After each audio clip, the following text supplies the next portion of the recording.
Kaka, yule mwanamke nimemuoa. Nimemuoa na kuambia yumo ndani humo amelala. Ndugu yangu, mali nilipeleka 200,000 nikamwambia nyingine itafuataga. Ile mali simalizi. Simalizi hapo ndo imeisha. Alafu kitu kingine mwangu nimepigwa huyu mke. Huyu mke nimepigwa. Mwanzo nilijua gani? Alipokuwa ananiambia kwamba mimi sijui hatufanyi chochote hadi tuingie kwenye ndoa, nikajuaga mwanamke ajaye kutana na mwanaume.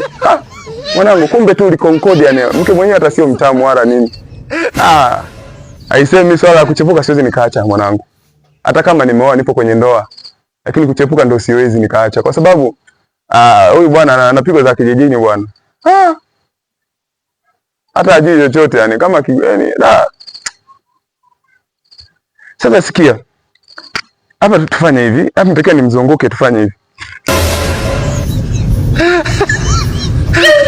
Endelea kuongea. Endelea kuongea. Kango ni utani tu. Utani gani wa kipumbavu? Tunataniana ni mshikaji wangu. Wewe. Unataka mimi uende azimu Sielewi mimi mtoto.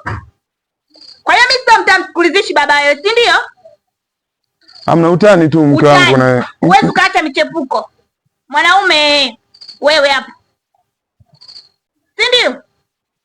Hivyo unanichukuliaje wewe? Haya nirudishe kwetu sasa hivi. Hamna mke wangu, njoo tuongee tuyajenge. Hapana, sipo. Hamna utani mke wangu, utani. Utani mke wangu.